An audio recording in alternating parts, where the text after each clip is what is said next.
Optimize your nutrition this year with Factor, America's #1 ready-to-eat meal service. Factor's fresh, never-frozen meals are dietitian approved and ready to eat in just 2 minutes. Choose from 40 weekly options across 8 dietary preferences, like Calorie Smart, Protein Plus, and Keto. Eat smarter at factormeals.com/listen50 and use code LISTEN50 for 50% off plus free shipping on your first box.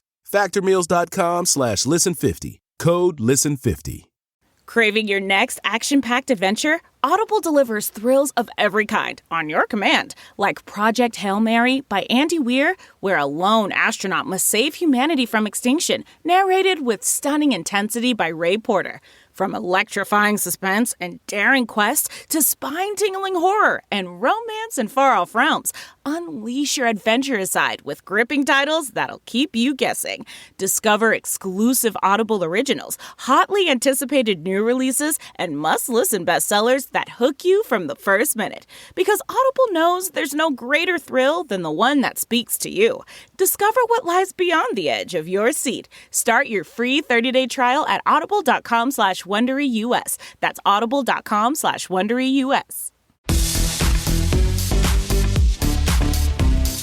Let's Talk with Heather Dubrow starts now. Okay, I'm not going to lie. Just hearing the title of this book seriously gave me emotional hives. They went in a different direction. Oh my God. Literally everyone that's ever sat in a folding chair in a hallway is going to get a little vomit in their throat from hearing the title. But today we're going to go behind the table with the woman who has cast some of the biggest stars in the world and left a few of us crying into our Diet Cokes, literally and figuratively. Please welcome powerhouse casting director, producer, and now author, TESS SANCHEZ. Hello. Welcome. You know what I didn't tell you is that I remember you. You do? As Heather Paige Kent. That's so nice of you. Yeah. Thank you. I hope in a good way. Of course. Of course. I remember she was like Heather Paige Kent, the top of the list, so. Thank you. I hope to be there again someday. And when I'm set with my husband, I threaten to change my name back. Good for you. No, I really do. But I have to say, when I read the title, I literally had such a visceral reaction to it. We've decided to go in a different direction. Is the ultimate, that, because it's like you think you have it. Yeah. And then it's just gone. Right. And it's kind of like a version of bless your heart. Exactly. It's so condescending. It is. It's so awful, but there's no good way. There's also, I remember I was up for when Joey, the spinoff Joey. Oh, yes. Matt LeBlanc spinoff of Friends. And so it was to play his sister. And I had auditioned for it. And it was me. And then it was me and Gina Gershon and Debbie Mazar, who's a friend of mine, who we had done That's Life together. Uh-huh. The three of us had tested for it. And then I did a screen test for it, which I'd never had to do before. And they were still circling. It was like, they say, still circling around. Right, you. right. Was it on the set? Did you do it? It wasn't. They built a set for it. Oh my God. Yeah. And they were still, quote, circling around me. And then they were sticking a pin in it, which is also the worst thing you could say. That's the title of my next book. Yeah. Sticking a pin in it. And then at the last second, Dre DiMatteo, who I adore, I don't know her, but I just think she's fabulous. Great. They brought her in and that's who they wanted. And there it was. Yeah. I feel like that was she was right off The Sopranos. Yeah. And it was an interesting, different thing. Yeah. And I totally get it. I mean, I think I was probably a more obvious choice and she was a less obvious choice. But man, was that disappointing. I mean, I remember being I went to the screen test and they're like, they did your hair and makeup for you. Mm-hmm. So I go there and this guy is cutting my hair and I knew it was like a Chris McMillan guy. Mm-hmm. And he's like, do you want me to cut your hair? I'm like, He's like, well, I'm here. You might as well let me. And then I realized it was Chris McMillan, who's Jennifer Aniston's hair, did all her famous dying to get a haircut. Haircuts and everything. I was like, yeah, cut my hair. Do whatever you want. I'll just sit here. And he was so nice and everyone was so great. And then I didn't get it. And that was Do you ever think about how your life would be different had you gotten that job? I think that you could say that of any of the jobs. I mean, I think what if I had never gotten That's Life? What if I had never gotten Jenny? Any of the shows I did? What if That's Life had, I think what I think more of is that That's Life, which, is a big show on CBS that I started with Ellen Burstyn and Paul Sorvino and all the people, and Debbie Mazar, Kevin Dillon. It was critically acclaimed, but it was always in a terrible time slot. It couldn't find its audience. And, they gave it 2 years and then canceled it. What I do think about is if that had gone on, because those numbers today would be a juggernaut hit, right? Totally. If that had gone on, how that would have changed my life. And I loved playing that role and I loved that show. But, the joke, I think any part, how would it have changed? But I think ultimately what your real life looks like is truly, where you're meant to be. Right. And so if I had, done that show or the other show had continued, what if I had never been on reality TV? What would my life look like now? I have no idea. But, when I go home and I've got that situation, I wouldn't want it to be any other way. That's right. Good. I think that's the truth. So tell me about you. Tell me about, why did you even want to get into casting? Did you ever want to be an actress? When I was young, like in elementary school, I did a lot of theater. So I was attracted to, the stage and then that later turned into movies and that kind of thing. But I really gravitated towards casting. It was mysterious to me, and I've always been a people person. And so, the book sort of starts with me really getting my first internship as, a casting assistant and opening envelopes and, doing. Isn't that so? When I was reading it, I was like, oh my God, this is so old school. Like, do people still have headshots? They do. They do? Do they staple them to their resumes? That I don't know. I think maybe paperclip. Because back in the day, it was such a big deal. Oh my God. It's like, things aren't going well right now. I need new headshots. Yes. I need a new look. I need new headshots. Right. I'm going to take them to the retoucher. Right. To have spend $100 per line to get right. Yeah. I think that to me, with the internet now, if you want to see what someone looks like, in many different forms, you can Google them and you can print it up from there. But what's so crazy, which I literally just thought of? So I'm doing some new shots just because. Oh, you're getting new headshots. Well, I was just doing a photo shoot because, for projects I'm working on, which website, I can't announce yet because they're not announcing it yet, but you know what I'm talking about. To just have some fresh shots to put out there for, whatever.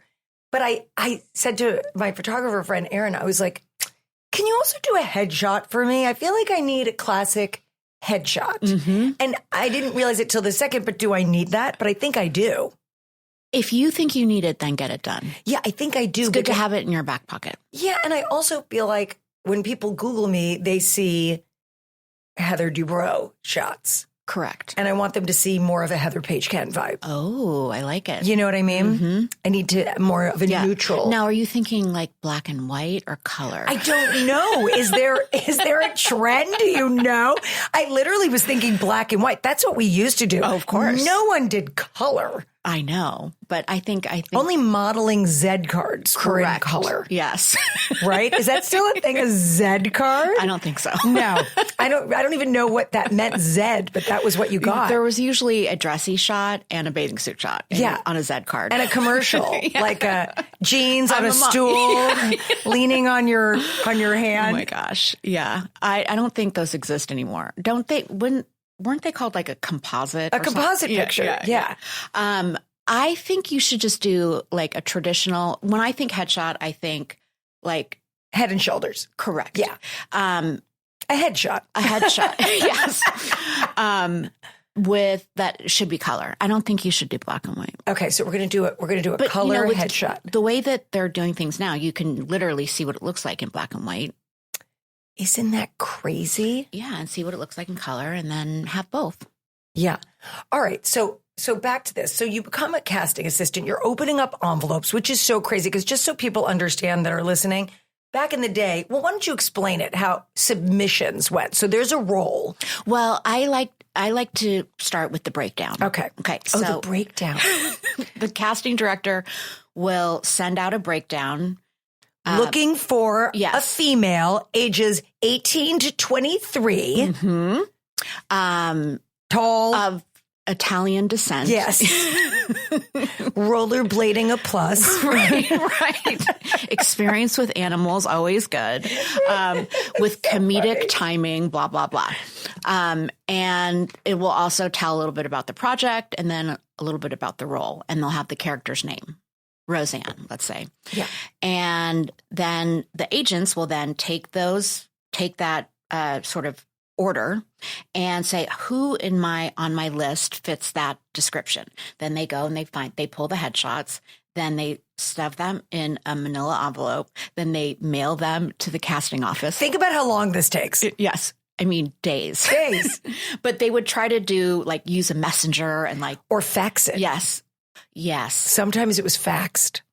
Yeah, we didn't get a lot of fax headshots. No, people were like, some intern is going to drive this over to your office. Oh, right. Yeah, because you wanted the nice you wanted it to look good.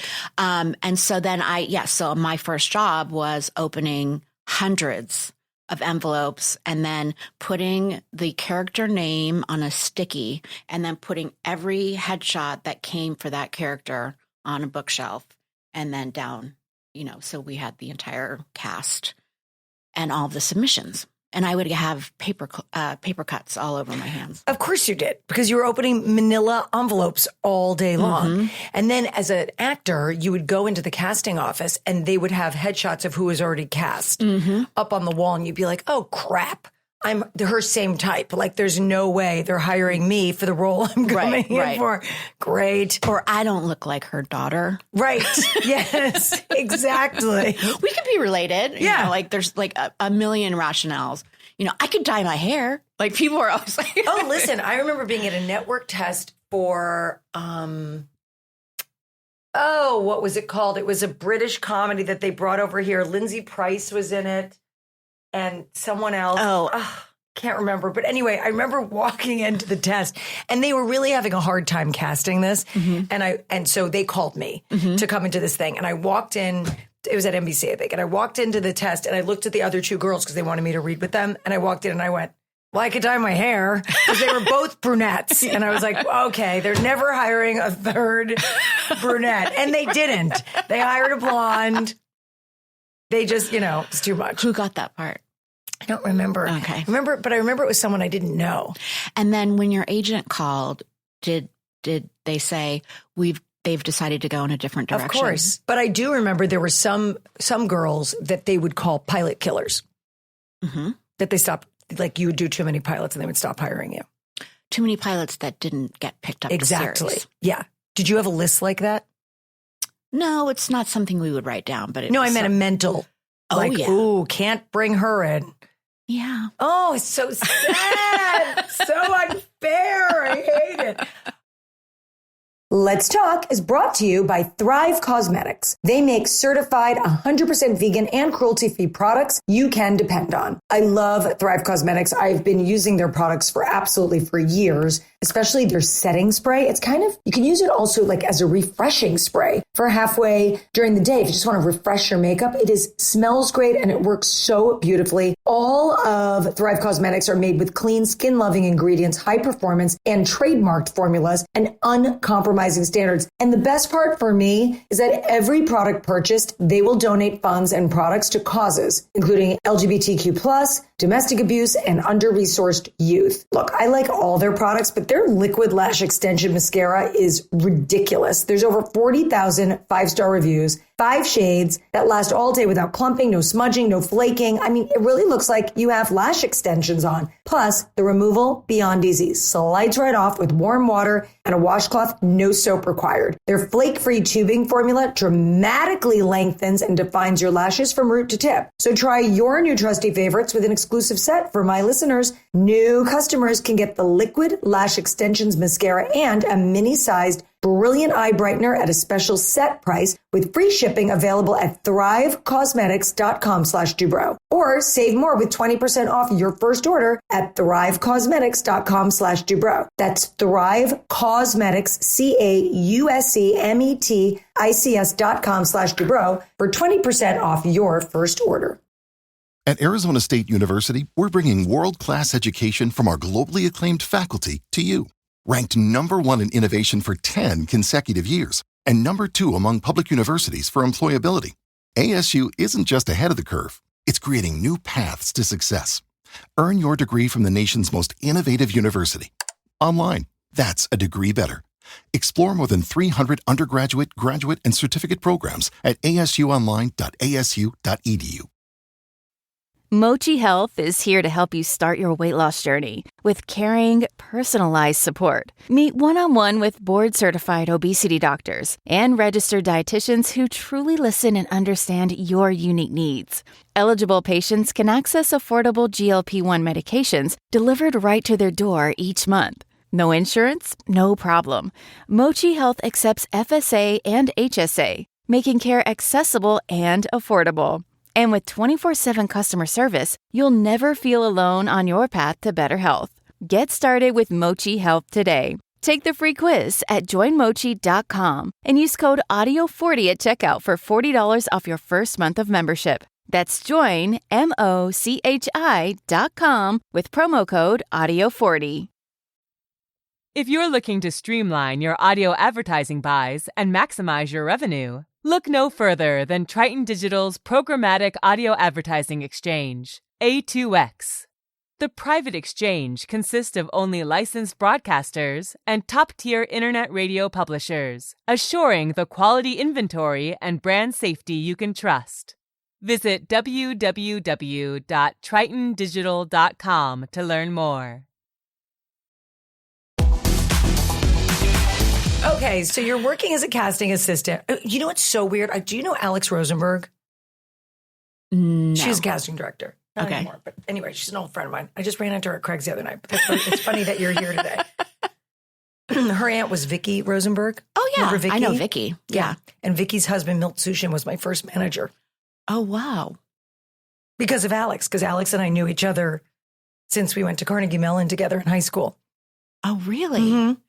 Yeah, I remember Vicky because she was like head of like a studio, a casting. She was casting an executive. Yeah. And the person that I first worked with, this casting director, who I'm sure you know, Greg Orson. Yeah, of course I know Greg. Yeah. I was his casting assistant, my first paid job.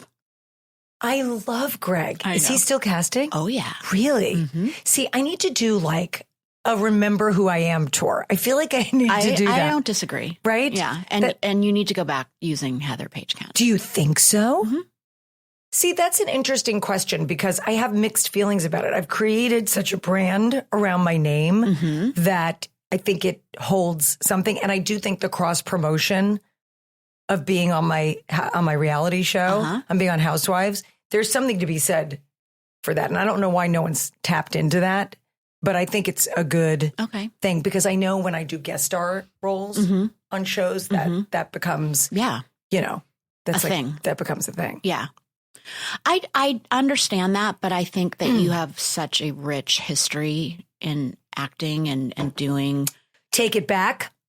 Yeah. Maybe I will. So people will be like, oh, it's Heather Paige Kent. Like, because I don't think about that. not everybody, believe it or not, watches The Housewives. That's surprising to me. I'm not kidding. I can't. What is so bizarre, and could you ever have imagined? I mean, I've talked about this before, but like, you know, it was very strange going from scripted to reality. And at that time, I mean, I remember I was on this show, Stark Raving Mad. Mm-hmm. And so we were at CBS Radford. Mm-hmm. And so across the hall, you know, the alleyway was two guys and a girl in a pizza place. Oh, yeah. So it was Ryan Reynolds and Rich Ricola and Tiffany Thiessen. And we'd all like hang out in between, you know, scenes and whatever in the alleyway there. And I remember Who Wants to Be a Millionaire became like this huge hit. Mm-hmm. And it just obliterated Right. All the scripted shows. And we were like, oh, these game shows and reality, and it's taking over our world. And now, cut 2 years later, here we are. And it's become such a huge, fiber in this, weave of television. And I definitely think, obviously, there's a place for it, and the landscape of television has changed. But man, it is so crazy to me, the reach of this show. Mm-hmm. Yeah. And I think that the bigger conversation are the people that you would be potentially working for and with, are they, because there's certainly way more straight men that don't watch The Housewives. But their wives do. Right. But they're unfortunately making some of the decisions. Yeah. So they don't understand the value and the weight. Right. I see what you're saying. All right. Well, I will consider that for sure. Okay. So you're working as a casting assistant, and then you work your way up to casting director. Mm-hmm. And what do you love about it? Explain to people how this is, because I'll tell you from an actor point of view, getting past a casting director is the most difficult thing you can do. Mm-hmm. Once you are someone that gets to producer level and you don't have to audition for the casting director first, right, it actually becomes easier to get a job, because you guys are difficult. And I mean it in a good way, but you guys are, and I get it, your name is behind it. And so you only want to bring who you think are the top choices, right, to the the producers. But we want to get past you. Correct. Explain the process. Well, I mean, what you're talking about is pre-reading. Right. The pre-read is just with the casting director. And I did a fair share of that, but it wasn't long before I joined the WB network as, a casting associate there, and was immediately in the room with producers. So we were where you would, we were the network test. We were where the actor wanted to get to show they could prove themselves for the role.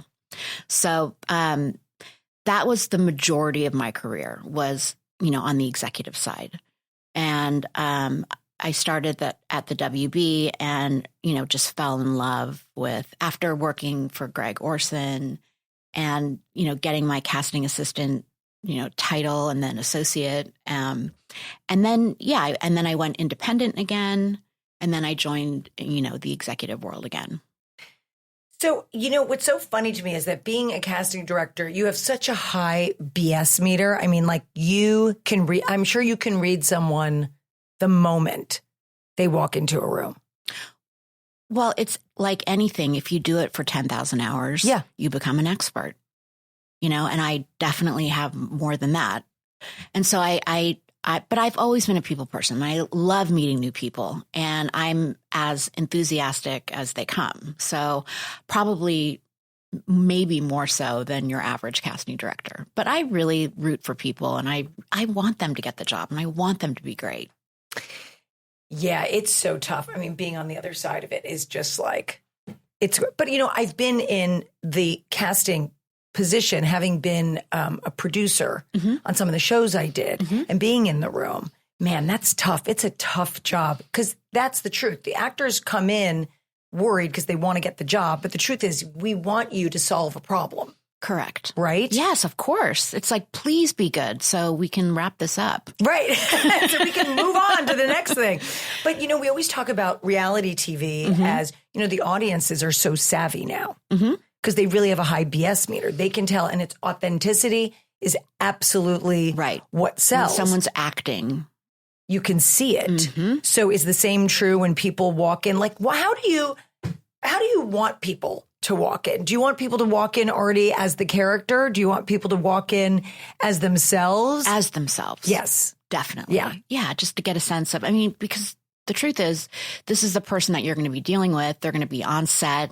Are they social? Are they able weird? To, yeah. Difficult. Creepy. Yeah. So you want just a normal person that you could see, they'd be fun to have around. Yeah. No, I love it. So I recently took an online auditioning class. G. Charles Wright? Yeah. So G and I knew each other from years ago, but he does this online audition class. Okay. Are you gobsmacked? I am. And so someone had told me about it. And another actor had told me about it. And was this to audition via tape? It's to learn. It is a class it's like an acting class to learn to audition on tape. Okay, yes. Yes. So it's a completely Zoomed class. Uh-huh. And he's terrific. He's a casting director and he's fantastic. And I really didn't have time. I wanted to start, now that I'm back in LA, I wanted to start taking classes. And I really don't have time for out of class work. Right. So I didn't want to go take like sort of a classic acting class. So I auditioned for Groundlings. I'm in the Groundlings now. I'm doing that. And then I thought, this is so cool. I don't have that skill set because I never had to audition on tape. Right. It's a whole beast. It's a whole different thing. I mean, I think the pandemic just changed everything. And what people don't understand is when you go in, because that's what I was asking you about the moment before and all that, because I love the energy of walking into a room and, filling it. Mm-hmm. And then creating a character and, bringing things to the table. You're an in-room kind of girl. Yes. I like auditioning. It is about, getting into a room and connecting and being like, I love this part of the script or whatever it is. Yes. The small talk, as opposed to I'm acting with a reader and it's going to be sent in and they're not going to get a sense of my personality.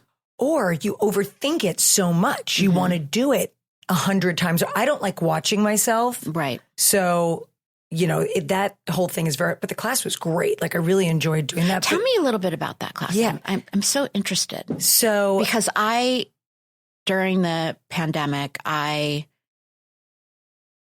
was living with my husband, Max, who is an actor. And he had a few, auditions on tape for movies and stuff. And my daughter kind of got the bug. Oh, she should take this class. And so she said, at however old she was, 10 or 11, I want to read, like, let me. And I was like, as a casting director, your tapes have to be perfect.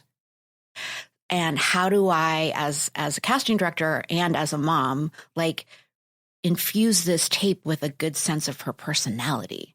And how do we achieve this? And so I took it on like a regular job. I was like, we've got the blue background. Yeah. We got the camera, we got the lights, we did it all in our guest house. I mean, it was such a good sort of outlet for me because, as the book goes on, someone says to me, we've decided to go in a different direction, and I lose my job. So that was a good way to channel some of my need for, casting. And it was a great exercise. But I consider myself a very good self-tape coach. Well, you may want to start your own class. Well, no, I mean, just like if you ever need a tape. Yeah. Oh, I'll call you. Yeah. I mean, absolutely. It was so fascinating to me. It was like, okay, so again, and I think these are really good skills. Honestly, I want you to keep talking after we talk about this tape thing. I want you to keep talking about audition process and what works and what doesn't, because I think what people can glean from it, even if you are not an actor, if you are, great.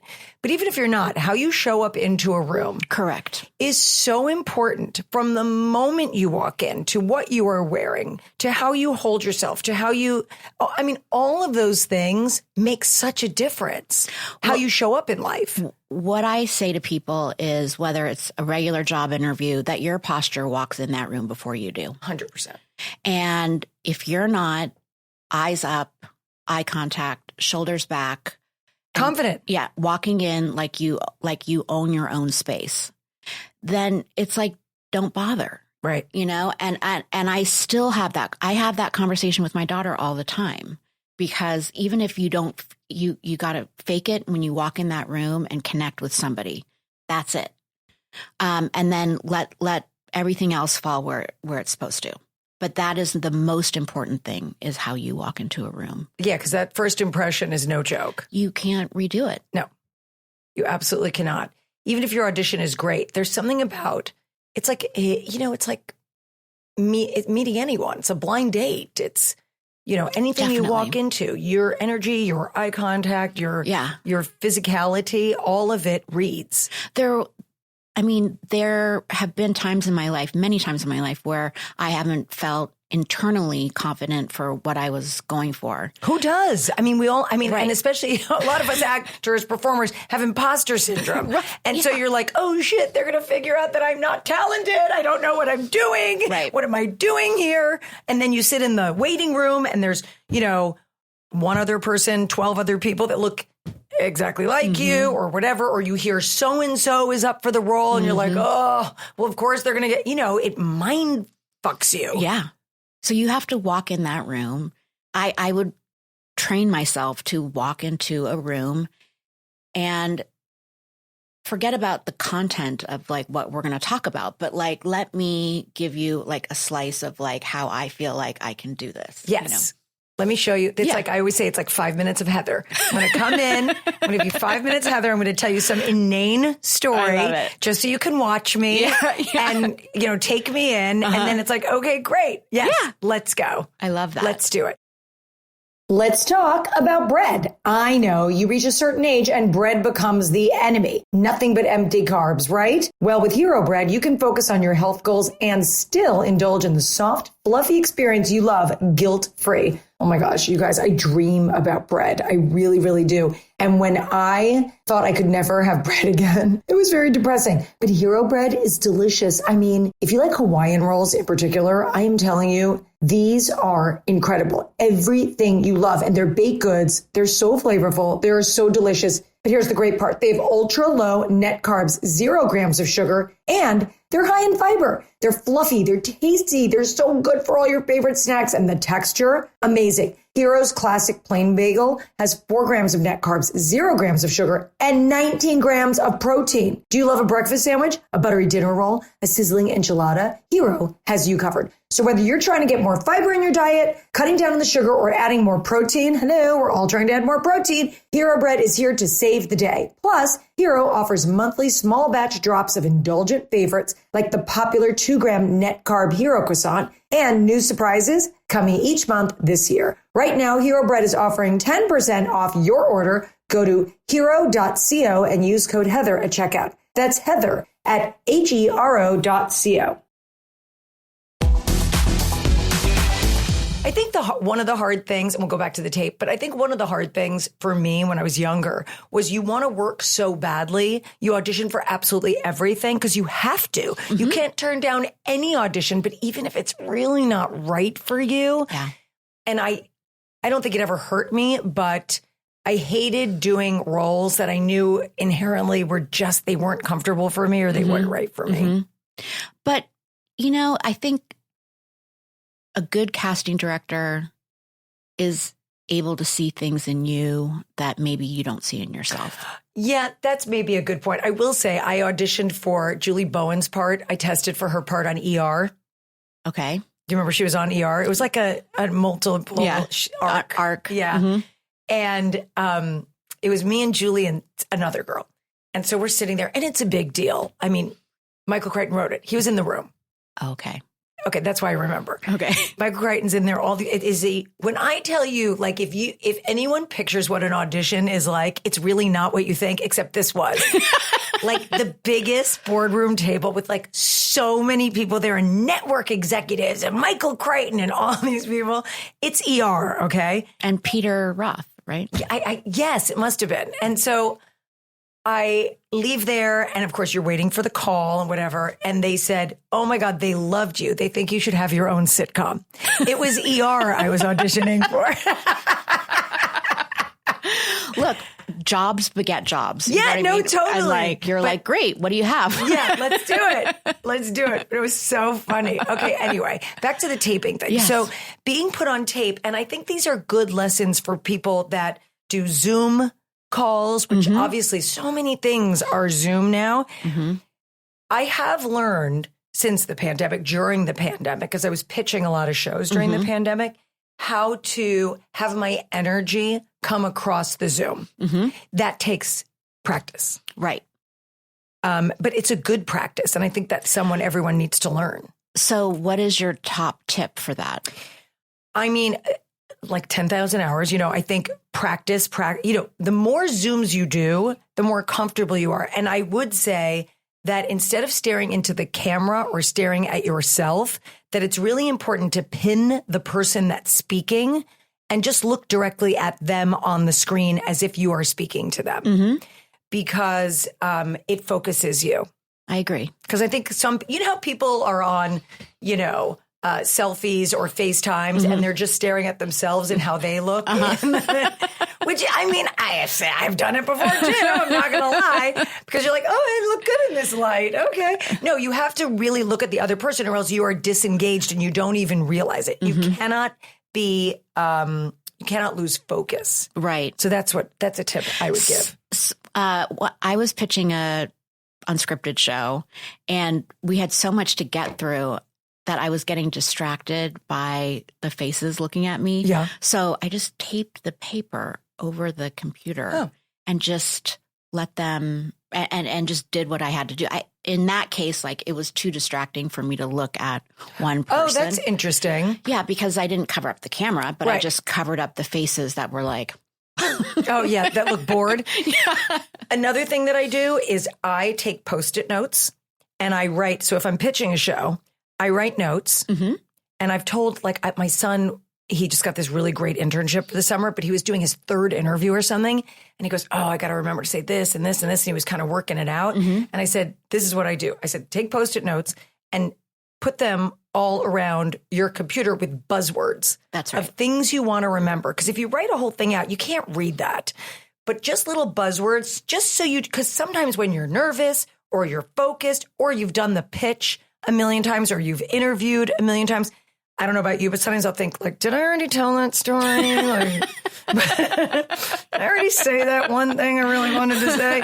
So if you have these notes, you know what you have and haven't said, because then you could just pull it off. That's right. And that way you're not looking down, you're not losing focus. Exactly. Yeah, I'm a big proponent of Post-it notes around the computer. And it's old. And I'm telling you, that is the only way to do it. Don't make little notes and have pop-ups on your computer. No. Because things happen and then, the faces go on top of it and then you lose it. You want it in big print on your Post-it notes. Sharpie. Yeah, in a Sharpie. Oh my God. Do you have like PTSD from Sharpies? No. Oh, I guess that's from signing. I have PTSD from Sharpie. I was thinking about when we used to do autographs on the 8x10s. Never mind. That's me. Wait, how did you meet your husband? Do I know this? Oh, the beanie. Yeah. It was the beanie. We met old-fashioned style in a nightclub. Right. And it was... Tell everyone who your husband is, first of all. My husband is Max Greenfield, formerly known as Schmidt from New Girl. Yeah. And Dave on The Neighborhood. And... what is this character? And on Running Point, he's Kate Hudson's fiance. My daughter is obsessed with New Girl and watches it. That and Gilmore Girls, she watches on like a loop. And it was funny. I was walking through the living room. This is like a month ago. And I had just been on the phone with Zooey Deschanel. Yeah. And I heard Zoe's voice. And I was like, what happened? Did she just come over? I know. I texted her. I'm like, oh my God, my daughter's listening to your show. It was so bizarre. Yes. So he's had a good, solid, 14 years on regular TV. So it's been a good run. And which is amazing. Yeah, amazing. I mean, he's a very talented guy. He's ended up on 2 shows that have run 7 seasons. So, and now he's going into his 8th season on The Neighborhood, but that's coming to an end after this next season. But yeah, he's been so blessed. It's so hard, especially in this climate, to get a show that stays on the air that long and people getting to know your character. But definitely Schmidt, that character that Liz Merriweather created, was of a certain time. And it really, it ended up on, I think, Netflix when the pandemic started. So people like literally rediscovered it. Yeah. Or just discovered it for the first time. And it was like all over again. Wow. So yeah, it's been great. Yeah. I'm really lucky. But we met in 2003, long before. Please, we met in 97. I get it. So we were both, young and just starting our careers. And we were, neither of us had money. And he's like, I want to be an actor, but like a serious actor. And I was like, oh, Lord. Oh, Lord. Yeah. And I was like, you're too. How lovely. What's the backup plan? No backup plan. And he's like, this is what I want to do. And I was like, oh, great. Well, I actually have an executive job and I'm like on my way and I've got to stay on this track. But don't worry, because I work in TV and you really only want to do film. So there will be no crossover. No crossover.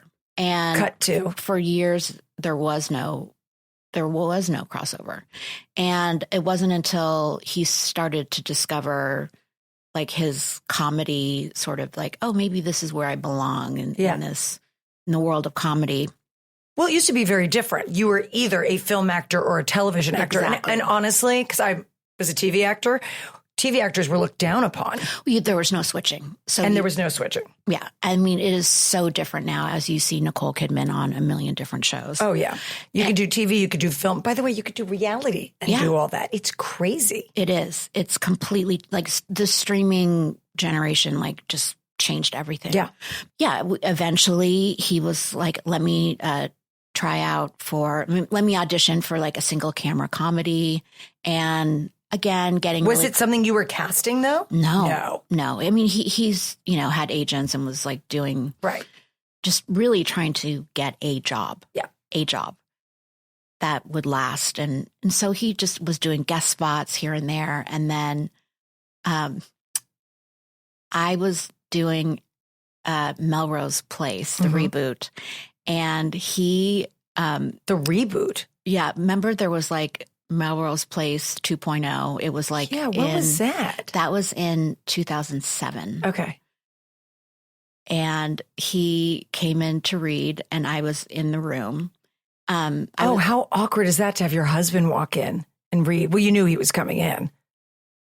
Actually, I don't remember if I was in the room. Anyways, it didn't go great. Oh, dear. They were like, well, I mean, he's too charactery and like he's from New York and this is Melrose Place and blah, blah, blah. But I think Did you have to tell him that you were going in a different direction? The writers were like, I think felt bad for me. And I was like, it's totally fine. Yeah. And they said, we have this one thing that we want to do where to promote the show, we want to hire an actor to give a tour of the new Melrose Place, the apartment complex. And so I like came home. I'm like, well, you're not getting good news, bad news. Yeah, good news, bad news. They want to hire you for like some like internet marketing or whatever. That turns into a photo shoot as the realtor of Melrose Place. It ends up on every bus stop. Oh my God. Melrose. And people calling him being like, did you switch careers? Are you now in real estate? I don't think he will ever forgive me for that. That is so, but didn't that, so they thought he was a real estate agent. It didn't make him go viral, if you will. No, at that time. It wasn't. It was just like you had to work too hard to find like things like that at that time. That was, I think, in 2005, maybe. Oh my God, that's so funny. 2006. Yeah. And so there he was, like the realtor, like suit and tie on like every bus stop thing. And oh my God. I've worked with so many people and know so many people from Melrose Place. It's so weird to me. Really? Oh yeah. Well, Lisa Rinna, we were in acting class together 100 years ago. I've known her forever. And then we both ended up on Housewives. And I worked with Daphne Zuniga. She was on, I think, an episode of That's Life. I worked with Doug Savant and Grant Show. Yeah, isn't that weird? Weirdly weird. Doug Savant and his wife, Laura Layton, who just posted their anniversary They met on that show. They met on that show. But what's so weird is Terry and I had just gotten engaged and we were at this hole in the wall at the time, little restaurant. So this is like 28 years ago or something. L'Ami Louis in Paris. And it's like it's this tiny restaurant that's filled with like New York Jews and actors and Parisians. And it sounds like my dream. It's amazing. And the food is great. It's like chicken and fries. It's unbelievable. Anyway, we're sitting there and Doug and Laura are in the restaurant. I didn't know them, but I recognized. Anyway, so I sort of looked over and I'm like, oh, Terry, there's Doug's. And so I clocked it, whatever. And then anyway, years later, I was working and did I work with Laura too? Maybe. But anyway, I was working with Doug and we started talking about it. And I said, this is so crazy. You'll never remember this, but we saw you guys in Paris. He goes, at La Mi Louis. He goes, we had just gotten married. I think they eloped or something, but that was their honeymoon. And we had just gotten engaged. And the four of us were in the restaurant together. God. And it's a small restaurant. Yeah. It was just funny. That is really funny. Anyway, there's my Melrose Place ties. Very strange. Well, we're still working through that in my marriage of him being on. Please tell me you framed a photo of that. No, he did get to go to the premiere. Before. Oh my God. Isn't it funny though? Because when you get married to someone and you think that they're in a certain lane, like I married a doctor. Yeah. A doctor who's now a television person. Yes. You know what I mean? Like, right. That's not what I signed up for. I created a monster. Like, you're like, I hired a serious film actor. Right. Why are you on my beat? This should be very separate. Right. So have you ever thought about going back into casting or like, is that? Well, here's what, it's interesting that you asked that because I am still a CSA member and I am very passionate about casting and it will always be in my life in some way, whether it's me setting people up or connecting people for different jobs, or even like calling a writer and being like, this person, they're due. You need to see them. Like they're amazing. Right. And I feel great about the relationships that I have. And I know so many wonderful writers but what I miss is the job that I had and it doesn't exist anymore. Right. I loved being in the room with actors. I don't like just watching tapes. It's different. It's a different industry right now. It's impersonal. Yeah. And like we would have like incredible network tests and we would see the chemistry and it was a different time. Is there no more network tests? Honestly, I don't know in that where people cram into a room. It's mostly a screen test and that tape then is circulated among different executives. Isn't that crazy? Because like not everybody's in on Tuesdays or like, right. It's just like there's. I can't explain more that you get the role in the room. Yes, I agree. I'll tell you why. A girlfriend of mine who was a big commercial actress, I never did commercials. I don't know why. It just was never my thing. But she did commercials. And back in the day, if you did one national commercial, you could live for like 10 years. Agree. You got so much money. The residuals were huge. It was a big, big deal. So these were very, very coveted jobs. And what I remember her saying to me was, you never want to be the first choice. You want to be like the third choice. That's who gets the job. Because what happens is they audition everyone. And for commercials, it's on tape. It was always on tape. Because the advertisers are here, right, and the client is there, and whatever. So they'd put you on tape, and they would put them in an order. Here's our first choice, second choice, third choice. Oh, you're talking about. No one would agree on the first one. No one would agree on the second one. But the third or fourth, by that point, they'd be like, yeah, we can all agree on this one. Oh, okay, interesting. So that was always our thing. But I thought it was so interesting that it was on tape. They were all on tape. And so it makes me think about being in the room versus having all these tapes circulated. I'm wondering if the same holds true. It's the third or fourth choice because we have to get down to that one for everyone to agree. I don't think that's true. I think those are, commercials are their own thing and it's like snippets, you know. A good monologue on a tape is, if it's undeniable and it happens to be first, it's the one. They're getting the job. Yeah. So I don't know that translates 100%, but I do think there is something to seeing what somebody looks like on camera, like a screen test. Yeah, because people do look differently. Definitely. Yeah. And sometimes people light up on camera and you don't see it in the room. And other times it's like the tape is good, but like you're not getting a strong enough sense of who they are and maybe what their potential is. So let's bring them in. Right. And let's get in the room together. Because, eventually during my, 20-year span, it went from only seeing actors in the room to all executives coming into a room and watching a tape of an actor auditioning. So we transitioned to screen tests, but even those felt more personal than doing it on a Zoom or, a self-tape. So the pandemic changed things, but if I could go back and have the job that I had in the time that I had during that time period, I would love it. It was a dream job. I don't know that job exists anymore. Like there aren't people like having, actors come in and meet and like. Well, there's theater. Sure. But does that not interest you? Not in the same way. No. Not in the same way. Interesting. I would think you'd be a really good matchmaker. I am a very good matchmaker. Yeah, because you read people. Right. And now I'm really in need of eligible bachelors. Really? Because Aren't we always? I we know have so great girls. Yes, I have some great girlfriends that I'm like, where are they? I don't know. It's tough. It is. So tough. I also think I need to go to places where like eligible. I don't even know where that would be. Someone said to me, if you had to meet someone today, where would you go? I know. You know what? Because what's popular right now, people aren't drinking anymore, which I find very disturbing. And they go to like running clubs. Oh, okay. See, I was going to say, I feel like I could do really well if I were single in an Air One, for example. Who are you meeting at the Air One?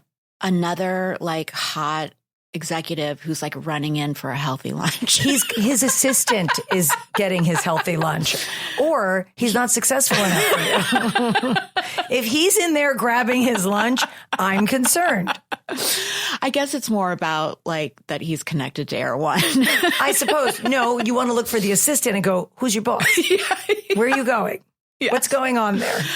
Yeah, I'm not running. I would never join a running club. I'm curious about your daughter. So she's in high school. Mm-hmm, 9th grade. And so is she still acting? It's spotty. Yeah. So here's my thing. So many people ask me, and I'm sure there's people out there that would want to know this, but so many people ask me, especially when we were living in Orange County, they want their kids to be actors. Oh. They want their kids to be celebrities. They want their kids to be actors. Now it's influencers and they make videos and stuff. But 10, 15 years ago, it was like they want agents and all the things and they're driving them up and whatever. Uh-huh. Now, my whole feeling always, I had a really hard time giving advice. First of all, I don't know any like child talent agents. Right. Or young adult. But my whole thing was I've been on so many sets and I've seen so many kids on sets. Like I would never want my kids. Oh, 100%. To live that life. But someone has to. I get that. So, someone's doing it. I think it 100% has to come from the kid. And totally. But even still, it's like, when you realize what life on a set is like, and I think that's why you see so many problems with child actors that grow up. Mm-hmm. Because if you don't have a very strong emotional support system and, they're going to school, they can go awry. Yeah. And I think right now, the only focus is high school and really being a good student and following her passion for whatever may come next. We have time. That's the thing. And I told these friends of mine also, there is such value because I did this. I remember being in high school and wanting to get an agent and doing all the things. Oh, really? Oh, yeah. But my mom was like, no, what are we going to do? Go into Manhattan I grew up in Westchester. Yeah. Wait, where in Westchester? Chappaqua. Okay. Do you know Max Chappaqua? is from Dobbs Ferry. Oh, it's very close. Yes. Yeah, I know Dobbs Ferry. You tell him Chappaqua. So Dobbs Ferry is very nice.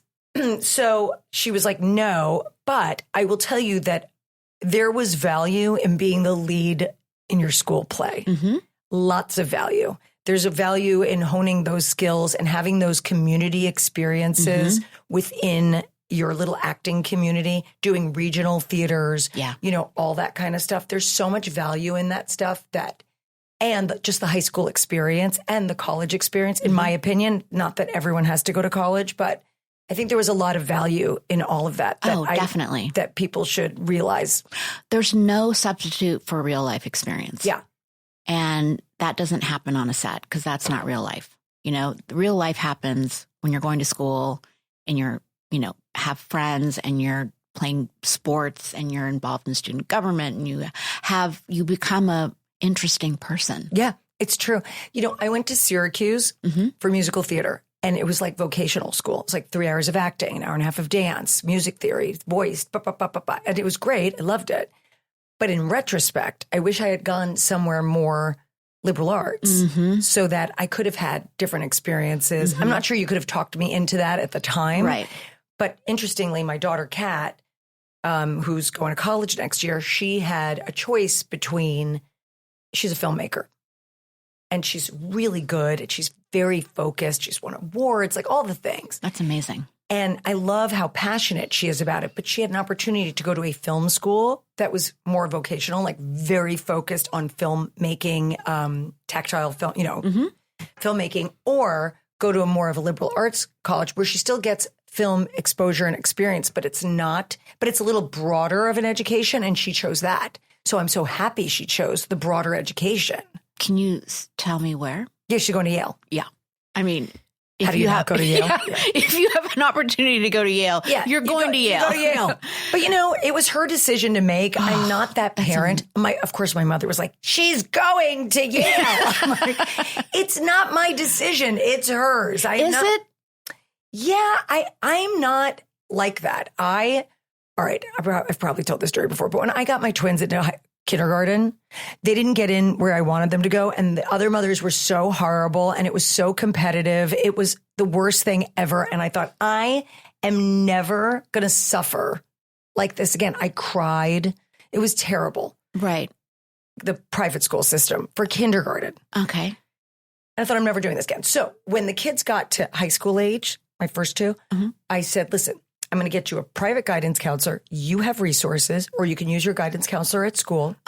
And if you want to work hard, you will have choices. I will be your cheerleader, but I am not suffering this. This is up to you. This is your future. I'll be your sounding board, like all the things, but the work is up to you. You want choices? Do well. You don't care? Okay. You'll do so. You'll go to a different school. It'll be fine no matter what, but this is your moment. And they've all sort of had their own path and done really well. I mean, have I had to step in once or twice? Maybe. But in general, they've taken care of themselves. I love that. Yeah. Because it's when you give your kid the opportunity to choose, and then they're accountable to themselves. And the truth is, so many parents just want their kids to be in like an Ivy League school or whatever it is, because it reflects on them. This doesn't reflect on me. I'm proud that, she's worked hard and she got into, my older 3 kids are all at great schools, but that's because of them. And I'm really proud of them. But I just want them to be happy and I want them to be successful. And if you set your kid up and, I don't know, write their essays for them or manufacture this resume and they end up in a school they don't belong at, they're not going to be successful. Oh, I totally agree with you. I mean, you have to let them make their own destiny. Yes. Because if they end up in a school, like you said, that they are not ready for because you manufactured, tutors and this, and they're going to, fall short when they're left to their own. I don't mind the tutor thing. I mind false documents. You know what I mean? Right. Like, that kind of thing. Like literally, if someone's writing everything for you and they're not your essays and you're not, you didn't do this internship with or it was your uncle and you didn't really have to do any, you know what I mean? Like that kind of stuff. Then I think it's crazy. I totally agree. I agree with that. We do not feel as parents that wherever Lily ends up going to college is a reflection of us. What I really want is I want her to be passionate about something and pursue that path. Right. I don't care where she goes to college. I care that she goes to college. Yeah, I agree. And you want her to meet friends of like-minded people. You want her to be, because that's the thing that people don't realize about school, whether it's kindergarten, grade school, high school. They are with especially the lower grades, I have to say, because they are with those kids for most of the day, those kids and those teachers. So I would say, honestly, like preschool through 8th grade is probably the most important selection because you want them to be with other kids who are great and successful and happy, right? Yeah, absolutely. So just back to casting just for a second. I'm just curious. Is there any project that you wanted to cast and you like they went in a different direction? Like it was a dream cast that you didn't get to cast? No. You got to do everything. Yeah. I mean, I wasn't an independent casting director long enough to go up for a bunch of jobs and not get them. I was an independent casting director for 2 years in between the WB, and then I went to work at Fox. In that 2 years, I was working with 2 other casting directors, and you know, we would go up for jobs. But we had so many different projects, shows that we were doing, and you know, some were, you know, on NBC and some were on the CW, and you know, they were just kind of like a broad spectrum, and you know, those were, you know, our chance to go and audition for the writers and say like, hi, this is what we think about your show. What was that like to be on the other side of it, sort of auditioning? I thought it was really cool because I knew I had sort of this experience of being on the corporate side already. So I was like, I know what will make this show successful, and like, let us try to get that cast for you. You know, I know the network speak, so like, let's go. So yeah, I mean, that part was, you know, great experience. And then when I went back to being an executive, I, you know, had such a deeper understanding of what the casting director is going through. And when they say like, we've seen everybody, blah, blah, blah, you know, like, am I going to be I can be the voice of saying like, have you looked here, or should we try this? And thinking outside the box. Yeah. Because that, you know what, that's funny because I remember there was a few shows I had a deal at Fox at one time, and we were trying to cast this role opposite me, and they couldn't find anyone and couldn't get the show made because their list of who they wanted was like, it might as well have been Tom Cruise. Yeah. Right? Yeah. It was just completely right. unrealistic. What do you think about these days types? Because back in the day, there were very like specific types, like we were talking about, the breakdown. We're looking for, you know, Anastasia. Right. She's 32 to 36. She has blonde hair. She's waif-like. You know, it was very, very Can't specific. say that anymore. But now, you know, if you look at, you know, how they're casting even Disney movies, they're going completely against type. Right. I think, you know, types are antiquated. Okay. Like, you know, everybody today is sort of a combination and a recipe of like different upbringings and ethnicities, and like it's just not that just does not apply anymore. By the way, the book, it's really funny. It's really like, it's such a good read. I mean, anyone that has ever been in this industry, wants to be in this industry, or just, you know, wants like a good chuckle. It's so fun. I can't get over the title though. I'm telling you, from the moment, how did we get connected? Was it through Becca? Probably. Through Becca Tobin? Yeah. Yeah. She's so great. She's the best. I know. You know what's really nice too, speaking of Becca, is, you know, back in the day, we keep saying, but years ago when I was auditioning a lot and you were a casting director, females were very competitive. We were not taught to be lifting each other up, and we were pitted against each other, I think, in a lot of ways that you may have not have seen this for other casting directors. But for actors, that was certainly true. And it's so much different now, and it's so nice. Yeah, it is really nice. There are really good, strong, you know, friendships with other, and you know, I see it with Max. Like he's, you know, people that he used to go up, you know, for roles against, you know, are some of his like closest friends. Isn't that nice? Because you realize at the end of the day, there's room for everyone. There is. Yeah. There is. I really think. And also I'm at a place in life where I'm like, you know, if it's meant to be, it will be yours. 100%. And if, you know, you're knocking on a door and it doesn't open, it's not your door. You know, you got to move on. Yeah. And it could be theirs. So, you know, I was just in Austin with Becca, and she moderated a conversation with me, and we had so much fun. And I'm just like, she's one that I'm like, she is a star waiting to be discovered still. You know, I mean, she's just so talented. Yeah, she's great. I want her to have her like real moment. Yeah. You know? I love that. Well, so, all right. So why did you decide to write this? So it was mid-pandemic, and I was fresh out of a job, and I wasn't on Zooms anymore. And my entire career and identity was wrapped up in TESS SANCHEZ, the casting director. Mm-hmm.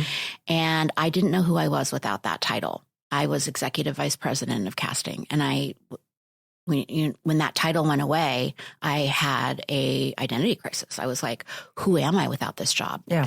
And so I tried to recreate that same job but just somewhere else. And that was at a time where the industry was changing a bunch.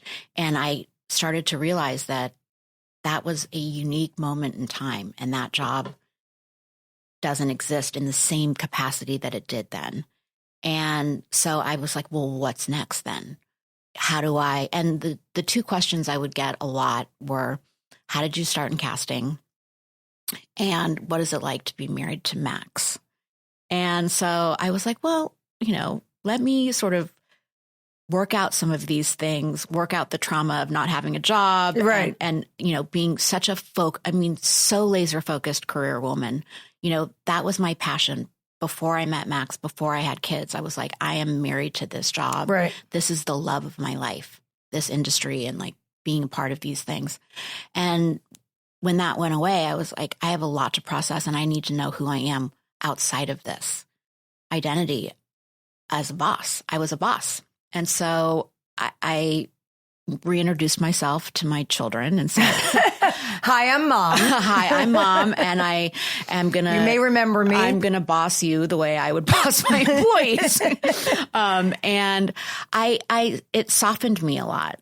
I wasn't agenda driven. I was completely... And I had to get to know myself again. And I started writing this. And I really fell in love with casting and sort of, I got to go back and relive some of those days. And it was such a great reminder of the creativity of the process and how it really was an artistic passion for me, of blending the right people for the right show and the right script. And also kind of falling back in love with my husband, who, we had started in such a different place to where we were. Right. And we really came up together. Like, we really built a life together. It's hard to do. I mean, you grow together or you grow apart. Right. And we grew together and we supported each other. And also it was like an interesting shift in the power dynamic of our relationship, because he'd only known me as an executive. Right. And he had only known me as a boss, because that's who I was and I was like, are you like still attracted to me? Without this sort of like air persona. Yeah. Is this enough? Because I was like, I'm bored of me. Like, are you bored of me? Because like, what do I bring to the table? Like, what am I talking about? So how'd you get past that? Well, I started writing, and I kind of went on a manic run where I was like, I'm pitching this unscripted show, and I'm going to start a tequila line, and I'm going to do a tablescape business. And I just was trying a million different things. Yep. And what's going to stick. And as I, was kind of documenting some of that stuff, like, this book sort of began to evolve. And then at the same time, my dad got sick, and I write a lot about that. And then he passed away, all within a 2-year period. Wow. 2 years, all of this change happened. And it was, ultimately, like, I wouldn't change where I am today, even though those things were really hard. And I started adapting this philosophy of sort of like, what is a painful favor? And I write about in the book about this idea of like uncomfortable change. Yeah. Sometimes ultimately is protein packed and good for you, even though it feels so unkind and unfair at the time. Do you end up being, in my case, a softer, more rounded, person, because I have empathy for people that, it changed me. Because you could go the other way and be bitter. Right. Yeah. And I was for a really long time. I think that's normal. And I was caught up in the injustice of it all. Of course. And, getting to a place of forgiveness. And as my husband so perfectly pointed out, it's like, don't focus on the things that you don't have anymore. Focus on the things that you loved about it. And try to live in that space of how lucky you were that you got to have this incredible career and meet all these people and have these relationships. And it was so fortifying for me as a person. And, those are still in me. Right. They don't go away just because I don't have that title. Those experiences are still mine. So those are the things that I am still trying to figure out, now with this book and it becoming, a national bestseller, which I'm so proud of, that these experiences have ended up in a book. Yeah. And also that my kids have the example of saying something really challenging and unfair can happen. And my mom is resilient and she wrote a book about it. And she, was in a bad mood for a little while, but now she's don't worry, they don't remember. But my daughter just came to one of my book signings and she had not been to any, because I did most of it in New York, but I had something out here, and she dressed up and she came and she was so proud of me. Oh, that's sweet. She was just, talking to everybody. And I was like, oh, this is good. She's getting to see the other side of this. Yes. Oh, I love that. Yeah. So where do you go from here? Well, I'm in the process of hopefully turning this into a show. I love that. Can I play you? Yes. Okay. Thank you so much for being here. The book is great. We've decided to go in a different direction. Tell everyone how to get the book and how to find you on social. Oh, I am on Instagram at TESS SANCHEZ Greenfield. And the book is available where all books are sold.